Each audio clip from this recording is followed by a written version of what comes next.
Are you here because you want to play World of Warcraft, but you have no clue what to do because there is so much to do for a new player? Well, I've played this game since before the first expansion, and there is a lot to talk about. The world of Azeroth is a vast place, but technically that doesn't really matter to you as a new player, unless you want to experience all the zones, but you will be able to do that for fun or with another character.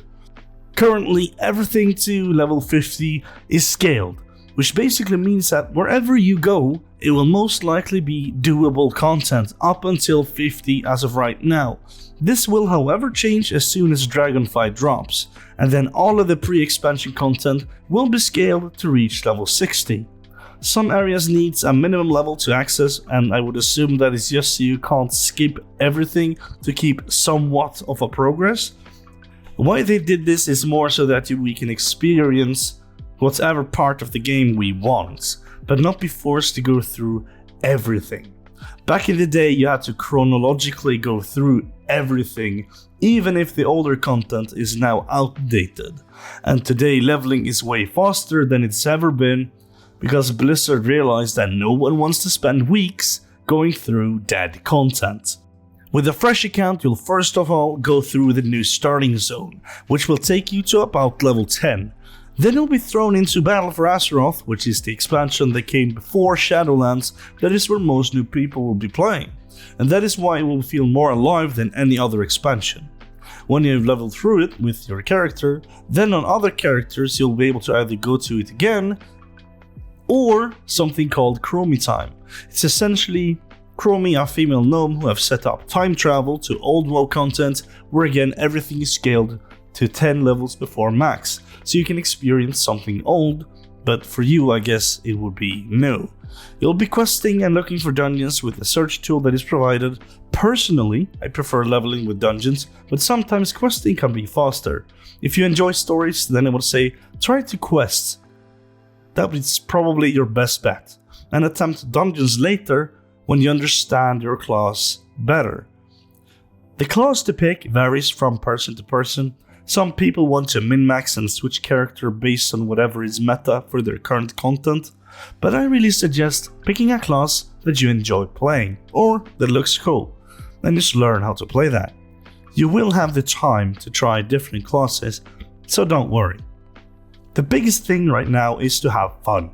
Remember that if you are new, and tell people this, if you feel like you don't perform well, no one will blame you, because new players only show the old-timers that the game is in fact still attracting new players, and well, new players will make the game better in the end. In the beginning you will suck, but that is okay. The leveling process is typically where you learn how to play. You will access abilities as you level up. The only tricky thing right now is the new talent system. That is, as of writing this, was just added a few days ago.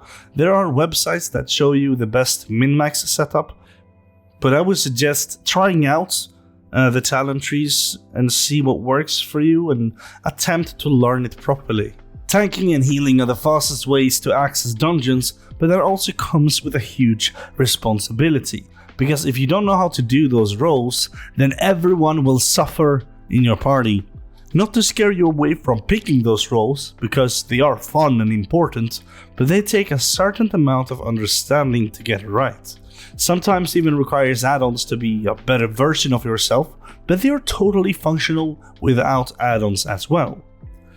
In the open world, we have two different modes that you can enable in Stormwind or Orgrimmar. It is to enable PvP. The upside is that when you have PvP enabled, you'll get 10% more experience and 3 more talents that are basically just for helping out in PvP, but if you turn it off, then you will not be attacked by other players. There isn't really much to say about the leveling really. It's very basic and hopefully most people will understand it. I would suggest picking a profession early though. For example, if you want to do alchemy and picking herbs, might come as a small mini adventure during questing and possibly a little bit of income from the auction house. The end game is for everyone nowadays. There is raiding, PvP and high-end dungeons to run. In PvP you should start out with battlegrounds, get a full set of that gear, then move on to rated arena or possibly rated battlegrounds if you have a team, and then get that set.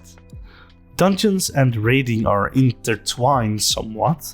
You need to at least do normal dungeons and heroic dungeons before your gear will be even near enough to raid, but there is also another level of difficulty called Mythic.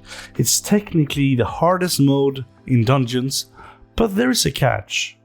You can make it harder by playing it more. I'll explain so you will see what I mean. Mythic Plus is where you have played at least one Mythic, where you will receive a key. That key will be specified as a number and at a specific dungeon.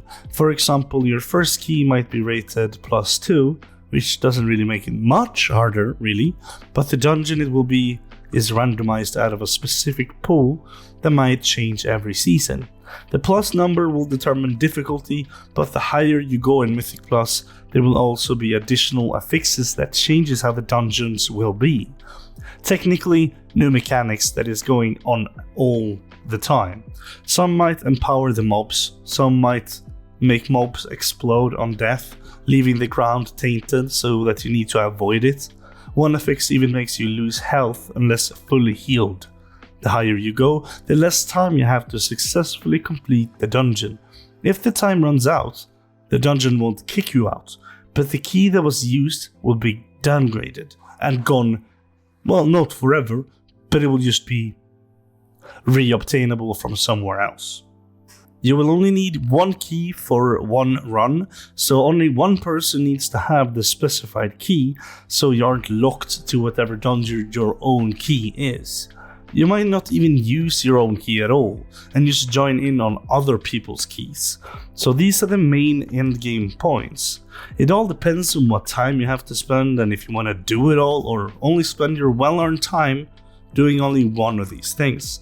Personally, I only got time for PvP and Mythic Plus, but there occasionally comes out catch-up zones in expansions where if you feel like it, you can go and obtain a few items that might be upgrades for you by doing dailies and killing monsters and rares, and maybe even find a rare mount if you want to go through old content in WoW to obtain transmogs.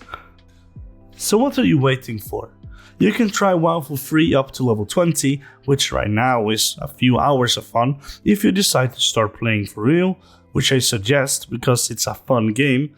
I will be reachable on Discord if you want to ask any questions, and I'll gladly help you out. See you in the next one.